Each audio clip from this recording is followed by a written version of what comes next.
Good morning. I'm Greg Jones, president of Belmont University.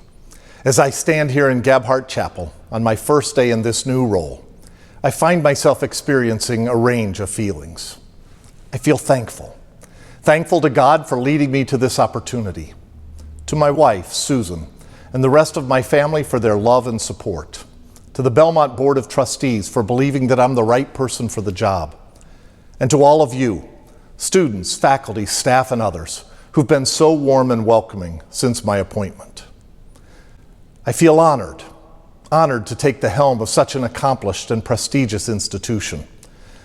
Honored to join a wonderful community of faculty, staff, students, alumni, and friends. And honored to follow in the footsteps of great leaders like our founders, Susan Heron and Ida Hood, and former Belmont presidents, Dr. Gabhart, Dr. Trout, and of course, Dr. Fisher. And most of all, I feel hopeful. Yes, about Belmont and our future, because, well, who wouldn't be?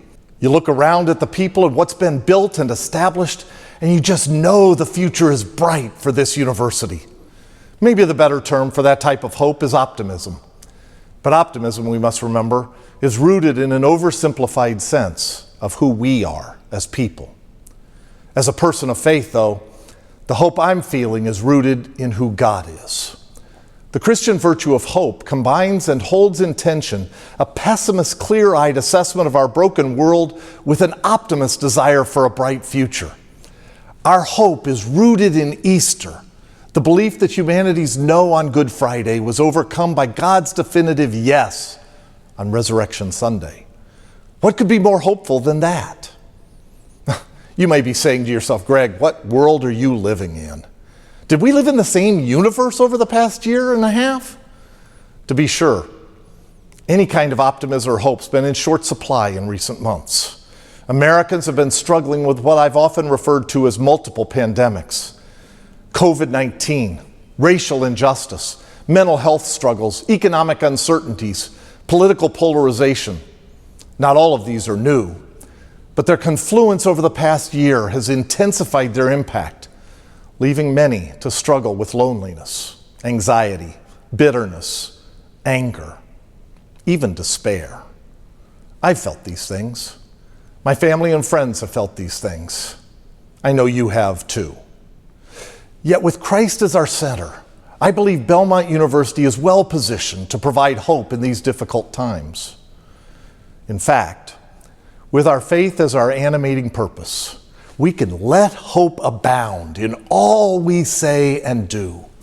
We can do so by educating and forming students to become leaders of character, purpose, and an entrepreneurial mindset to address the challenges of tomorrow. By embracing Nashville and Middle Tennessee, partnering with neighbors to meet needs and help our hometowns thrive. By finding creative solutions to endemic problems that exacerbate brokenness, suffering, and injustice. And by being a leader in reweaving the social fabric, working against those forces that fracture our society, and instead choosing to love and embrace all our neighbors as ourselves. We have a lot of work to do as we move forward. And I want us to move forward together, with Christ at the center, with a focus on our students, and with a commitment to 5 ways of being. I want us to be hope-inspiring, character-forming, future-shaping, community-engaging, and bridge-building people. I'll be sharing more information about each of these in the near future, and I can't wait for us to explore what they mean together. Our aspirations for the next decade are limited only by how big we can dream.